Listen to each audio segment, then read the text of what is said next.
جی تو گھومتی چائے آپ نے دیکھ لی ہے۔ میں آپ کو ایک بات بتانا چاہتا ہوں۔ ایک طرف مریم نواز صاحبہ ہیں جو دن رات لوگوں کے لیے کوئی نہ کوئی خدمت کے بہانے ڈھونڈ رہی ہیں اور خدمت کر رہی ہیں، صرف بہانے ڈھونڈ نہیں رہی، خدمت کر رہی ہیں۔ ہر روز نئی کوئی سکیم آ رہی ہوتی ہے، اور میں نے آج آپ کو اینڈ پہ یہ دکھانی بھی ہے تھوڑی سی سکیم کہ مریم نواز کس طریقے سے لاہور کو، پنجاب کو خوبصورت بنانے میں بھی لگی ہوئی ہے، اور ایک طرف وہ امین غنڈہ پوری سوائے جلسے جلوسوں کے کوئی کام نہیں ہے، کوئی سارا بجٹ جلسے جلوسوں پہ لگ رہا ہے۔ دنیا والوں، پاکستان والوں دیکھ لو، ایک طرف مریم نواز کے کام دیکھو، کسان کارڈ، اسٹوڈنٹ کے مسائل، خوبصورتی شہر کی، اور موٹر سائیکلوں کی سکیمیں، کتنی سکیمیں ہیں جو یاد کرتے جائیں تو آپ کو یاد آتی جائیں گی، تو وہ کر رہی ہے۔ اور دوسری طرف سے بالکل غنڈہ گردی کی آواز بولنے والا وہ، میں تو اس کو اب کہہ دوں گا افغانی باشندہ امین گنڈا پوری، جس نے حتیٰ کہ پوری دنیا میں یہ توہین سمجھی جاتی ہے کہ کسی کے قومی ترانے یا قومی جھنڈے کے ساتھ برا سلوک کیا جائے تو یہ بہت بڑی توہین سمجھی جاتی ہے، اور اس کی صفائیاں امین گنڈا پوری دے رہا ہے کہ جی وہ ترانے پہ کھڑے نہیں، اس کی میں میوزک ہے، یعنی کہ ہمارا ترانہ پھر غلط ہے۔ یہ تو امریکہ کے ترانے پہ بھی کھڑے ہوئے ہیں جب میچ ہوا ہے کرکٹ میچ کا، یہ تو انڈیا کے ترانے پہ بھی افغانی کھڑے ہوئے ہیں جب میچ ہوا ہے انڈیا کا افغانستان کے ساتھ، تو ان کو پاکستان کے ترانے سے ہی تکلیف ہو گئی ہے، اور آپ اس کے وہ پٹھو بن کے اور ٹوٹ بن کے آپ اس کی وضاحت کر رہے ہیں۔ ہم نے ان کو کمپلینٹ کر دی ہے، اور مجھے یہ لگ رہا ہے کہ ان کو پاکستان سے نکالا جائے گا کہ بھئی آپ اس قابل نہیں ہیں، آپ کے اندر ایٹیکیٹس ہی نہیں ہیں کہ آپ کسی کے جھنڈے کی یا ترانے کا احترام کر سکیں، لہٰذا آپ جائیں اپنے ملک میں چلے جائیں، یہ ہوگا۔ اب آگے آئیں جی، اور یہاں پہ میں دکھانا چاہتا ہوں کہ امین گنڈا پوری کی غنڈہ گردی آپ کو میں نے بتا دی ہے، اور مریم نواز جو کام کر رہی ہے وہ بھی ذرا یہ دیکھیں۔ السلام علیکم سر جی، مریم نواز کے کام کی آپ کو لازمی تعریف کرنی پڑے گی۔ انتہائی ایک جو گندی جگہ تھی اس کو مریم نواز صاحبہ نے بہت ہی خوبصورت کر دیا ہے، اور یہ آپ دیکھ کے بھی آپ بھی خود حیران ہو جائیں گے کہ یار یہ وہی جگہ ہے۔ جگہ کا نام بتا رہا ہوں آپ کو، جین مندر۔ یہ دیکھیں اتنا خوبصورت سٹنگ ایریا بنا دیا ہے جین مندر کا مریم نواز صاحبہ نے، اور پودے اور یہ سارا یہ سٹنگ ایریا ہے، لوگ یہاں پہ بیٹھے ہیں، اور یہ دونوں طرف ادھر آپ دیکھ لیں، یہ میں رات کا سین ہے، دن کو بھی آپ کو کسی وقت دکھاؤں گا، لیکن یہ بہت ہی خوبصورت ایریا بنا دیا ہے جیسے آپ باہر کے ملکوں میں دیکھتے ہیں نا، وہ والا۔ تو یہ میں ادھر مریم نواز صاحبہ کو جو ہے یہ تعریف کروں گا لازمی، اور یہ ادھر نہیں، میں نے مال روڈ دیکھا ہے، میں نے جیل روڈ دیکھا ہے، میں نے سارے وہ دیکھے ہیں، تو انہوں نے بہت ہی خوبصورت انداز میں سارا یہ ڈیکوریٹ کیا ہے۔ بھائی کیسا لگ رہا ہے یہ جین مندر ہے؟ پرانا جین مندر، تو یہ پرانا جین مندر ہے جی۔ یہ سامنے میٹرو بس جا رہی ہے، اور یہ لوگ یہاں پہ بیٹھے ہیں، اور کھانے پینے کا تو ابھی میں ادھر انتظام نہیں دیکھ رہا، لیکن مجھے یہ بہت اچھا لگا، تو میں نے کہا یہ آپ کو میں ویڈیو بنا کے تو کروں۔ یہ پارک وغیرہ دیکھیں، پودے وغیرہ دیکھیں، تو شاباش مریم نواز صاحبہ، شاباش۔ لاہور پہلے بھی خوبصورت تھا، تو اب ایک قدم اور آگے بڑھ گیا ہے اس کی خوبصورتی میں، ٹھیک ہے؟ تو یہ آپ کو کیسا لگ رہا ہے بتائیں۔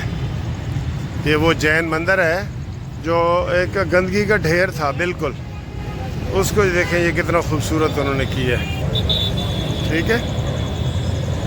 بچے کوئی کر رہے ہیں، کیسا لگ رہا ہے؟ اچھا لگ رہا ہے، خوبصورت ہو گیا ہے نا، اور پہلے یہ کتنا گندا تھا، گندا تھا نا؟ ٹھیک ہے جی، یہ بچے بہت خوش ہو رہے ہیں جی. آپ بہت پیارا لگ رہا ہے جی جناب علی، بڑی بحث چل رہی ہے. یہ جناب ایک غلط فہمی اور پیدا ہو گئی ہے بلاول بھٹو زرداری کی اور کامران مرتضیٰ کی. یہ ہو رہی ہے کہ انہوں نے کہا جی کہ بلاول بھٹو نے کہا ہے کہ یہ ہماری تو مجبوری ہے، ہم آئین میں ترمیم کی ہماری مجبوری ہے، اور مولانا فضل الرحمان نے اور کامران مرتضیٰ نے کہا ہے جی کہ ہماری مجبوری نہیں ہے. تو بلاول بھٹو نے بڑا غصے سے بیان دیا ہے ٹی وی پہ کہ ہم نے کوئی ایسی بات نہیں کی، ہم کوئی مجبوری کی سیاست نہیں کرتے، کوئی دباؤ کی سیاست نہیں کرتے. یہ اپنی طرف سے ہی کامران مرتضیٰ صاحب نے کہہ دیا ہے اور ہم نے کوئی ایسی بات نہیں کہی. ٹھیک ہے، ہم نے کوئی ایسی بات نہیں کہی. تو یہ بہرحال غلط فہمی چل رہی ہے. دیکھیں وہ ٹیلی فون کر رہے ہیں، کہتے ہیں بلاول بھٹو صاحب کہہ رہے ہیں جی ہم ٹیلی فون کر رہے ہیں، مرتضیٰ صاحب اٹھا نہیں رہے. اور انہوں نے مریم شادی مری نے بھی اس کی وضاحت کر دی ہے کہ ایسی کوئی بات نہیں ہے، اور یہ جو ہمیں صلاح مشورے دے رہے ہیں اپنے صلاح مشورے پاس رکھیں، ہم اپنے ہر کام خود کرنا جانتے ہیں. ٹھیک ہے سر، یہ صورتحال ہے.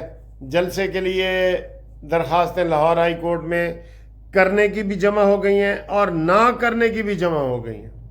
جلسہ نہ کرنے دیا جائے اس کے اوپر بھی نوٹس، اور جو کرنے دیا جائے اس کے اوپر بھی نوٹس ہو گیا ہے. تو اس کے اوپر بھی مزید کارروائی ہوگی. دیکھتے ہیں کہ اس میں کیا کیا کارروائی ہوگی اور کیا کارروائی نہیں ہوگی. اچھا جی، بلاول بھٹو نے ایک اور بات بھی کی ہے جو مجھے یاد آئی ہے. اس نے کہا جی کہ ہم نے کبھی فوجی عدالتوں کی حمایت نہیں کی، اور میں نے فوجی عدالتوں کی جو ترمیم تھی اس کو میں نے اس میں سے حذف کروایا ہے. ٹھیک ہے، اور یہ انہوں نے بات کی ہے. اور انہوں نے جناب علی یہ کہا ہے کہ آئینی عدالت لازمی حصہ ہے. وہ جو COD ہوئی تھی، چارٹر آف ڈیموکریسی جسے کہتے ہیں، اس میں تب یہ لکھا گیا تھا کہ یہ بات ایسی ہوگی. آج عمران خان سے پوچھا گیا کہ بھئی COD میں تو آپ نے آئینی عدالت کی حمایت کی ہے اور یہاں پہ آپ آئینی عدالت کی مخالفت کر رہے ہیں. تو انہوں نے کہا جی یہ وقت کی بات ہے، اس وقت وہ بات ٹھیک تھی، اب یہ ہمیں کچلنے کی کوشش کر رہے ہیں، ہمیں ختم کرنے کی کوشش کر رہے ہیں، اس لیے ہم اس کے اوپر اب ان کے ساتھ تعاون نہیں کریں گے. ایک بات. دوسرا بات، عمران خان سے یہ پوچھا گیا کہ جناب یہ جو 2 افغانی سفارتکار اس میں نہیں شامل ہوئے قومی ترانے میں اور قومی ترانے پہ کھڑے نہیں ہوئے، اس کے بارے میں کیا کہتے ہیں؟ تو اس کے بارے میں انہوں نے خاموشی اختیار کی اور کوئی مذمت نہیں کی، جیسے کہ پورے پاکستان میں مذمت کی جا رہی ہے. جی عمران کتنے مذمت کرے گا؟ او خدا دے بندے ہو، او خدا دے بندے ہو، عمران کتنے وضاحت کرے گا؟ وہ صحافی نے 1-2 اور سوال پوچھے تو صحافی کے اوپر عمران چڑھ دوڑا کہ آپ چاہتے ہیں کہ میں آپ کو کوئی بریکنگ نیوز دوں؟ میں اتنا پاگل ہوں؟ ویسے تو پاگل ہی ہے تو پاگل، مان یا نہ مان، تو یقین کر عمران خان پاگل ہے. سیاست تیرے بس کا روگ ہی نہیں ہے. سارے سیاستدان باہر مزے کر رہے ہیں اور عمران خان تم اپنی قسمت کو رو رہے ہو اور اندر پچھتا رہے ہو کہ کاش میں سیاست میں آتا ہی نہیں، میں سیاست میں نہ آتا، میں وہی رنگ رلیاں منا رہا ہوتا جیسے پہلے میں مراتا تھا. بہرحال منہ سے وہ ہار نہیں مان رہا، لیکن ویسے وہ ہار چکا ہے. عمران خان ہار چکا ہے لیکن منہ سے ہار نہیں مان رہا.